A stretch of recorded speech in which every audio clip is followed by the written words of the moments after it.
Hai, selamat pagi. Assalamualaikum warahmatullahi wabarakatuh. Masya Allah, saya hari ini nggak pakai lipstik yang merah, nggak pakai aplikasi gitu kan, biar biar aduh, saya dikenalnya jadi si lipstik merah nih dengan aplikasi yang pakai lipstik merah itu. Jadi aduh, Masya Allah, saya mau nggak pakai aplikasi. Saya benar-benar ini nih real Indari Mastuti. Oke teman-teman, hari ini saya mau sharing tentang bagaimana sih bisa berudulan omset teman-teman hanya di Facebook saja.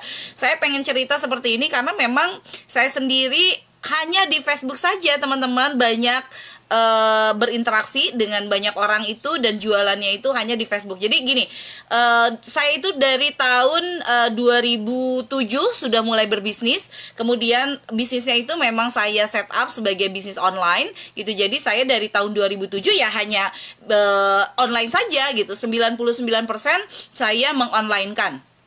Kemudian 1%-nya saya tetap keluar rumah, pitching, misalnya harus melakukan presentasi sama teman-teman yang akan memakai jasa kami, karena saya itu bidang bisnisnya adalah bidang jasa. Jadi waktu itu yang pertama kali saya lakukan itu adalah bisnis di bidang jasa penulisan. Karena saya adalah penulis buku, maka bidang bisnis ini menurut saya paling tepat gitu kan, karena ini based on-nya dari pengalaman saya sebagai seorang penulis. Kemudian saya kembangkan menjadi sebuah bisnis.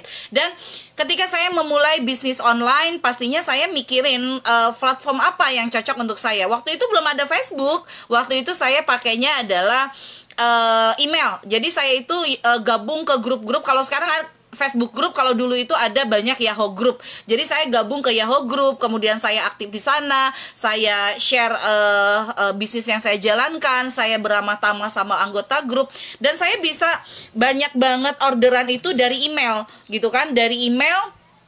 Dan saya mulai follow up melalui email. Jadi email itu adalah salah satu platform pertama yang saya pakai untuk menjual bisnis yang saya jalankan, gitu kan. Nah kemudian selanjutnya ada apa namanya tuh, sebelum Friendster. Nah, waktu itu kemudian ada Friendster. Teman-teman, sebelum teman-teman mengikuti lebih lanjut, silakan mention teman-teman lain yang ada di IDB untuk mengikuti sharing saya hari ini. Mudah-mudahan ini juga bermanfaat dan bisa dijalankan. Oke, saya lanjut juga. Jadi waktu itu ada Friendster, dan di situ juga saya fokus bahwa Friendster itu bukan hanya sebagai networking atau berjejaring saja, tapi bagaimana saya bisa menemukan penulis-penulis baru di Friendster. Dan sampai sekarang saya punya penulis yang saya kenal di Friendster, dan sampai sekarang beliau masih berhubungan dengan saya. Tahun 2007 2008 ya saya pakai Friendster. Baru kemudian tahun 2009 saya mengenal Facebook. Itu juga saya dikasih tahu sama klien saya, Teh, kalau bisa sih Teteh coba pakai Facebook aja. Terus saya nanya sama suami saya, apa sih Facebook itu? Kemudian suami saya bilang, Facebook itu adalah salah satu apa namanya itu, sosial media yang sekarang lagi ngehits. Ya Allah, saya yang ngehits aja nggak tahu waktu itu. Ya udah, saya dibikinin akun sama suami dan saya sudah mulai berjejaring di Facebook. Dan Masya Allah, ternyata di Facebook itu saya bisa punya banyak teman. Tapi jangan salah teman-teman, waktu itu saya di Facebook belum, ya maksudnya gini, saya posting, saya itu orangnya berani posting gitu. Saya itu nggak pernah takut untuk tidak memposting. Kalau misalnya nih, ternyata dari postingan nggak ada yang nge-like, nggak ada yang komen, saya cuek aja gitu. Yang penting saya posting. Namun ternyata yang dari Facebook itu kemudian tahun 2010 saya mulai kepikiran nih, karena waktu tahun 2010 saya mulai kehabisan yang namanya itu penulis. Jadi saya waktu itu mikir, kira-kira saya bisa cari penulis di mana ya kalau di Facebook. Akhirnya saya bikin komunitas namanya itu Ibu-Ibu Doyan Nulis waktu itu.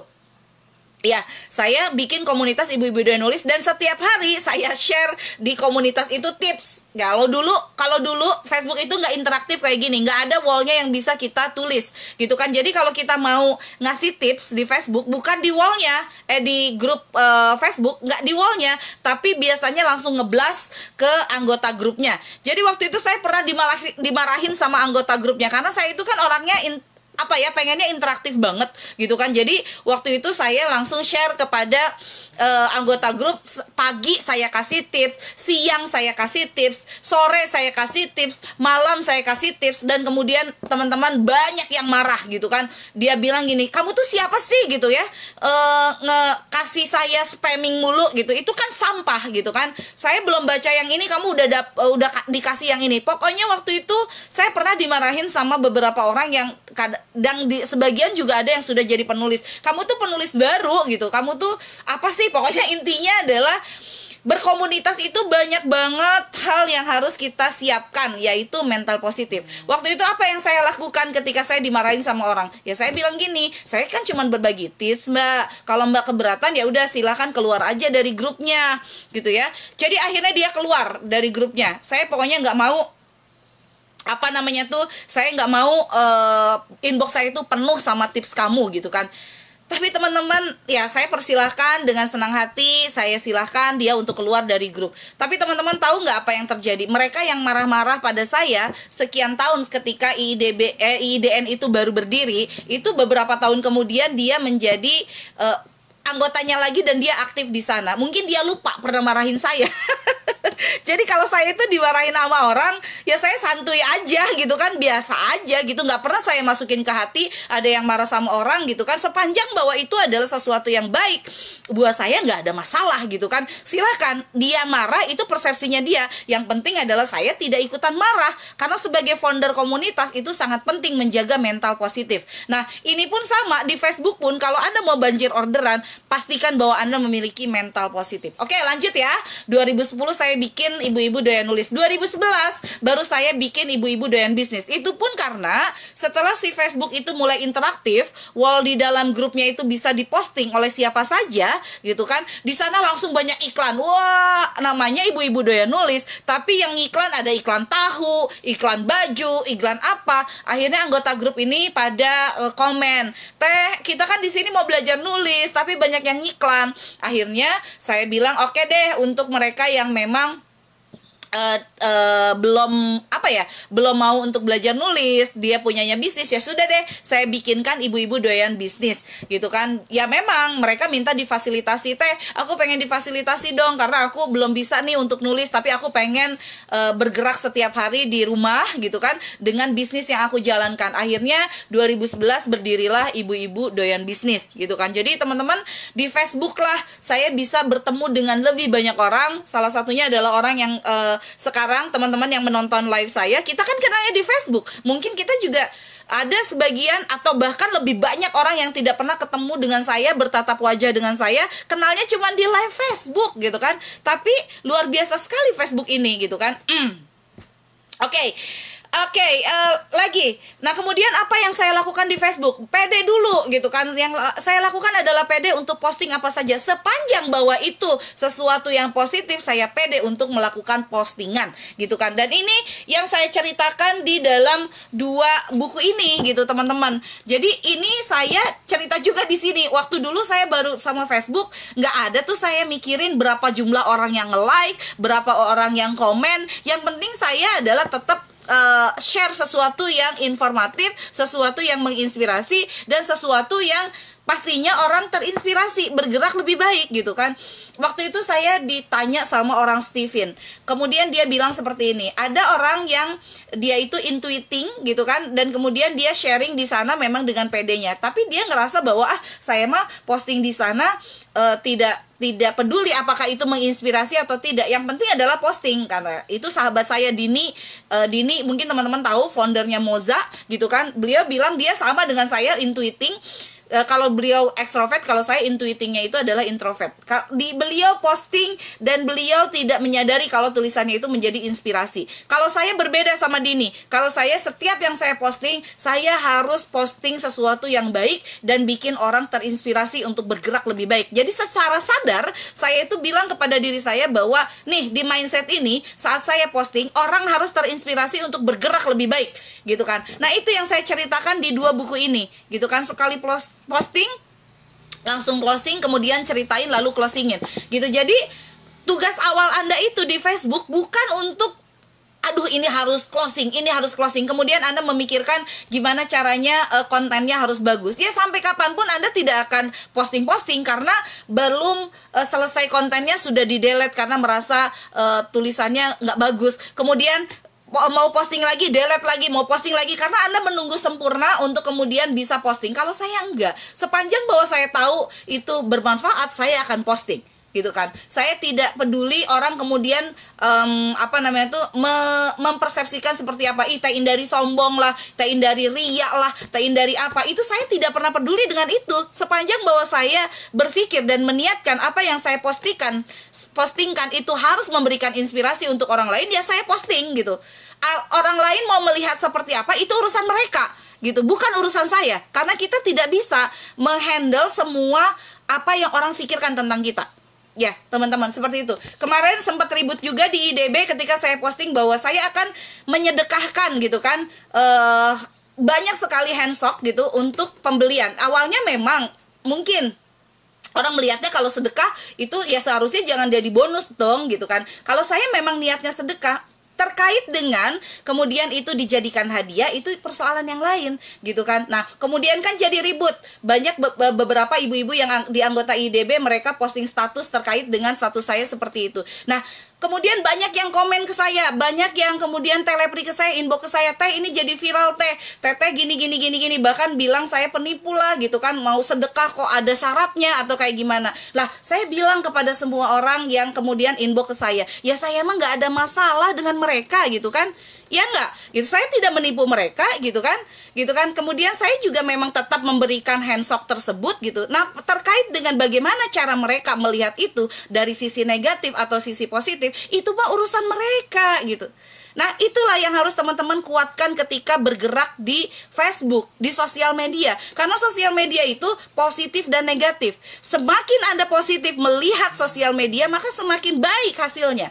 Semakin Anda itu positif melihat atau postingan Anda di sosial media, maka semakin baik. Makanya saya bilang di IDB itu nggak boleh sumpah serapah, karena sumpah serapah itu akan menjauhkan rezeki Anda. Kenapa bisa menjauhkan rezeki Anda? Salah satunya adalah pelanggan Anda yang mungkin melihat sumpah serapah Anda, dia jadi takut beli sama Anda. Ya nggak? Aduh saya takut kalau ada masalah sama online shop yang itu, kayaknya saya juga bisa dibongkar-bongkar nih aibnya gitu kan. Padahal yang maha membuka aib itu hanya Allah, maha menutupi aib itu hanya Allah, bukan manusia. Makanya ada yang bilang seperti ini, bahwa perempuan yang dia membuka aib perempuan yang menjelek-jelekan perempuan lain, maka dia seperti memakan darah saudaranya sendiri, memakan dagingnya sendiri gitu kan. Jadi gibah itu sangat bahaya. Nah, kita harus kuat di sosial media, karena sosial media itu sebetulnya adalah sumbernya gibah, gitu kan. Kita nggak kenal satu sama lain, kita tinggal cetuskan satu masalah tertentu, orang lain ikutan komen. Nah, saya menjaga itu. Sepanjang saya di Facebook, yang saya posting adalah saya ingin posting, selalu posting apa yang bermanfaat untuk pembaca. Jadi kalau saya ada masalah nih dengan orang lain, saya nggak mau posting di sana. Baik dengan penerbit, dengan orang lain, saya tidak pernah posting di sana. Kecuali kalau masalah itu sudah selesai dan bisa dijadikan klarifikasi. Contoh nih, tahun 2012 saya pernah ditulis biografinya oleh Ibu Ana Farida. Kemudian saya cerita bahwa di sana itu saya punya utang banyak, kemudian saya juga dikejar-kejar debt collector, saya bangkrut, kemudian terjadi perselisihan dan lain-lain, itu di dalam buku. Tapi sudah saya selesaikan. Kemudian banyak membaca di buku tersebut, kemudian inbox ke saya. Dia bilang kayak gini, Teh Indari, kok saya tidak pernah tahu sih Teh Indari punya masalah seperti itu? Karena saya melihat bahwa status-statusnya Teh Indari baik-baik saja gitu. Padahal ternyata Teh Indari itu punya ya masalah seperti itu gitu. Ya semua orang juga punya masalah. Siapa orang manusia yang hidup dan dia selalu happy-happy aja? Tidak ada. Semua orang itu selalu punya masalah, tinggal bagaimana cara kita melihat masalah tersebut. Nah, makanya teman-teman, di banjir orderan dari Facebook ini, saya pengen bahwa teman-teman itu fokusnya hanya satu. Bagaimana setiap postingan itu dilakukan dengan pede dan memberikan inspirasi bagi yang lain. Ya, saya mau bahas satu persatu buku ini ya, terkait dengan ceritain lalu closingin. Yang dibahas dalam buku ini adalah kenapa harus pakai pola bercerita. Ya, jadi yang kita lakukan di Facebook itu hanya bercerita. Ya, bercerita pengalaman kita sehingga orang itu semakin tahu tentang diri kita itu siapa. Kemudian apa yang mesti diceritain di Facebook itu pun saya bahas di sini. Kemudian teknik bercerita di Facebook yang powerful. Kemudian pemula mulai bercerita. Jadi di sini memang saya berikan untuk pemula. Untuk teman-teman yang memang sudah pandai bercerita, ya ini hanya sebagai tambahan insight saja. Tapi untuk teman-teman yang sekarang maju mundur kalau mau cerita di Facebook, ini bisa menjadi panduan untuk Anda. Kemudian closingin tanpa ribet. Kemudian minimin PHP yang sudah nanya-nanya. Di sini juga saya share bagaimana caranya teman-teman itu bisa minimin PHP. Karena kebanyakan banyak sekali yang kemudian terjadi PHP gitu kan. Itu bukan salah konsumen Anda gitu kan, tapi mungkin salah Anda sendiri ketika terjadi PHP.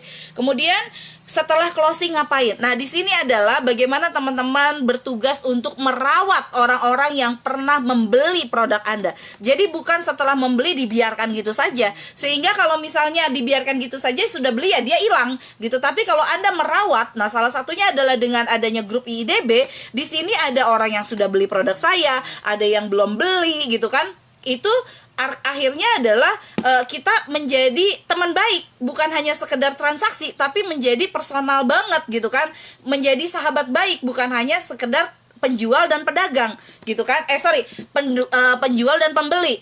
Oke, kemudian pembeli pertama yang ditarik jadi pelanggan loyal, gini caranya. Kemudian baru beli dan ditarik jadi penjual, gini juga caranya. Jadi di sini itu benar-benar panduan untuk Anda yang masih maju mundur untuk posting-postingan di Facebook. Padahal kalau Anda pede aja, insya Allah closingan itu berudulan. Karena Facebook itu adalah sosial media yang bisa dibilang paling tinggi jumlah penggunanya. Jadi kalau Anda mau jualannya tinggi di Facebook ya, di sosial media ya, salah satunya adalah gunakan Facebook. Dan Facebook ini masih dipakai oleh emak-emak kayak kita. Kalau anak-anak muda dia udah pindah, udah ke Instagram, udah ke Line, udah ke sekarang ini TikTok gitu. Tapi kalau mama sekarang masih sangat banyak di Facebook, berarti itu adalah lahan untuk Anda. Ya.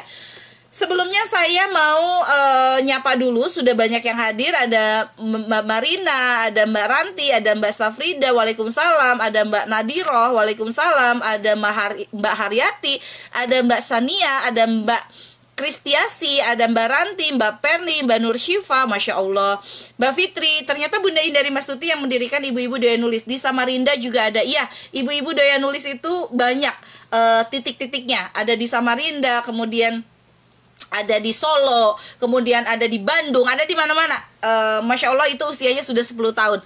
Kemudian ada Mbak Heni, ada Mbak Ari, ada Umi Shofa, ada Mbak Alika, ada Mbak Fitri, kemudian ada Mbak Siti, kemudian Mbak Nur Naomi, kemudian ada Mbak Sri Wahyuni, Mbak Santi, Mbak Esti, Mbak Ipah, Mbak Purwanti, Mbak Erin, Mbak Alia. Wow, banyak ya.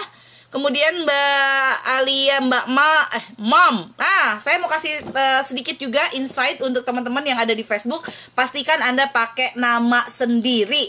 Jangan pakai nama singkatan, jangan pakai nama anak, jangan pakai misalnya Bunda siapa, jangan pakai apalagi cuman Mam. Saya punya 8 akun Facebook dan semuanya namanya Indari Mastuti. Gitu kan. Sempat ditanya juga, "Teh, ini beneran punya Teteh?" Iya, punya saya gitu. Saya punya 8 akun di Facebook. Saya lagi ternak akun. Dan semua akun itu saya targetkan harus menghasilkan gitu kan. Satu akun itu dipegang oleh satu bagian pelayanan atau customer service, dan satu akun itu harus bisa 100 juta dalam 1 bulan. Jadi ternak akun penting, dan ini dilakukan sama Rico Huang. Rico Huang itu punya ribuan akun di marketplace gitu ya, sehingga akhirnya dia bisa omsetnya wow luar biasa. Dan saya melakukan hal yang sama. Punya banyak akun harus punya satu orang yang memang handle, kecuali Anda bisa handle sendiri.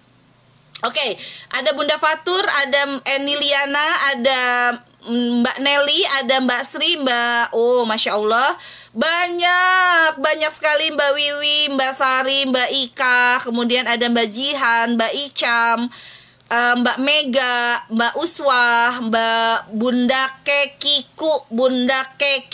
Ini kalau bisa ganti namanya, yang ganti nama sendiri, sehingga akhirnya brandingnya memang benar-benar nancep. Kemudian ada Mbak Erita, Mbak Ida, Mbak Deka, Mbak Avianti, Mbak Nana, Mbak Rises, Mbak Suryani, Mbak Ciko, Mbak Rosi, kemudian Mbak Sofia, gitu kan. Ya teman-teman, saya nggak nyapa semua, Masya Allah. Intinya kalau di Facebook, kalau teman-teman mau benar-benar bagus, pastikan teman-teman real ada di sana, namanya real gitu kan.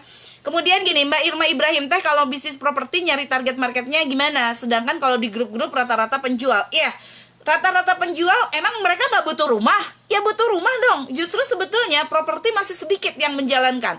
Jadi yang bisa dilakukan itu adalah gabung. Orang-orang penjual itu duitnya banyak gitu kan. Jadi mereka bisa menjadi target market kita. Oke, kalau ini ngomongin tentang bagaimana teman-teman bercerita. Kalau di sekali posting langsung closing, ya, nih saya ajarkan di sini tentang membangun branding. Jadi untuk teman-teman yang sekarang namanya bukan nama asli, harus segera diubah menjadi nama asli. Di sini saya jelas brandingnya kemana. Kemudian bangun branding dengan storytelling. Kemudian kuatkan branding dengan interacting. Kemudian merapikan friend list, penting banget. Kemudian gabung dengan banyak grup atau buat grup kolam. Jadi kalau saya selain gabung di banyak grup, saya juga punya grup kolam atau punya grup sendiri, yaitu ibu-ibu doyan nulis, ibu-ibu doyan bisnis, ada emak pintar juga, dan ada grup-grup yang lain gitu. Dan saya rawat dengan sepenuh cinta gitu kan. Teman-teman, kemudian mulai deh 10% posting promo dan tetap 90% storytelling gitu. Kemudian konsisten eksis dengan giveaway. Oke teman-teman, tinggal pertanyaan ya. Kalau teman-teman mau nanya, ini saya sebenarnya hari ini promo 3 buku ya, yang ini. Dan yang paling penting sebetulnya ini, kalau mau jualan laris, ubah mindset. Jangan-jangan jualan Anda nggak laris itu karena mindsetnya masih belum benar. Jadi teman-teman pastikan bahwa mindset Anda itu harus berubah lebih baik. Nah, buku ini harga normalnya 237.000 dan sekarang 3 ini jadi 93.000. Nggak nyampe 100.000, teman-teman bisa mendapatkan 3 buku ini. Oke. Kemudian saya mau jawab ya. Ada yang nanya, Teteh, tadi udah ya untuk yang nanya tentang bisnis properti. Kemudian yang kedua adalah, Teh kalau mau buat akun baru boleh nggak? Boleh, saya ternak akun gitu kan. Saya punya 8 akun dan mau saya tambah lebih banyak lagi akun-akun saya gitu kan. Itu karena salah satunya adalah ya saya punya target yang besar di Facebook.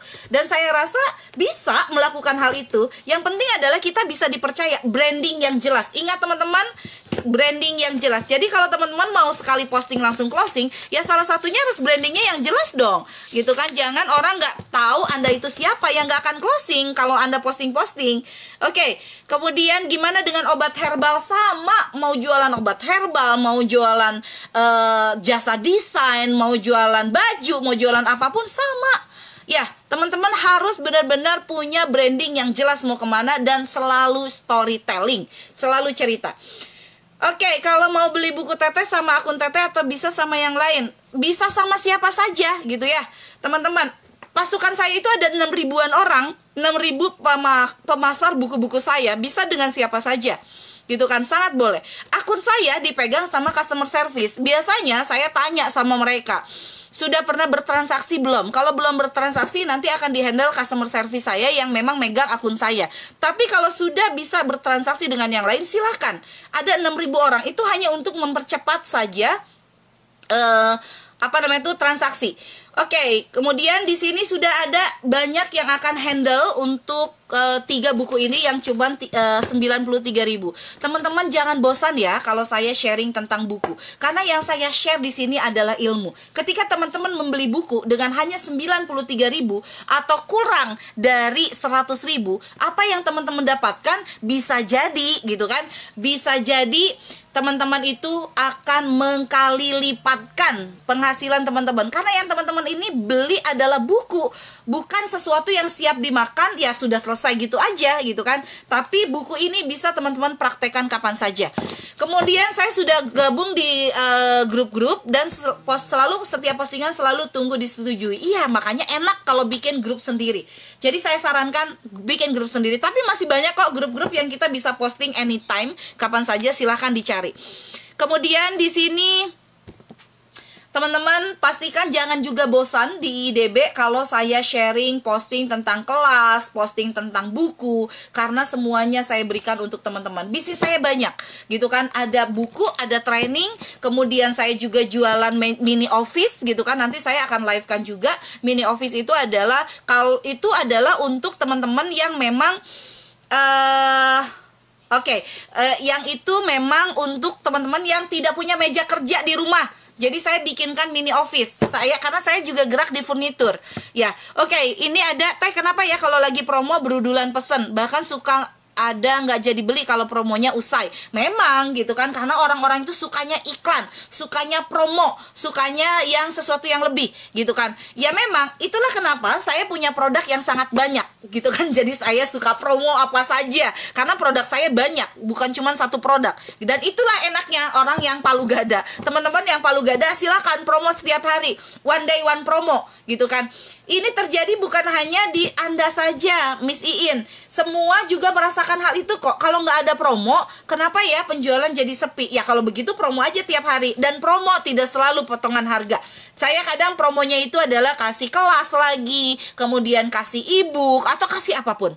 Ya, kemudian yang mau bukunya tinggal komen aja ya. Saya mau bukunya, saya mau bukunya, saya mau bukunya. Nanti akan dibantu sama yang lain. Kemudian Surabaya hadir, Masya Allah, luar biasa. Ada yang minat bukunya juga, silahkan.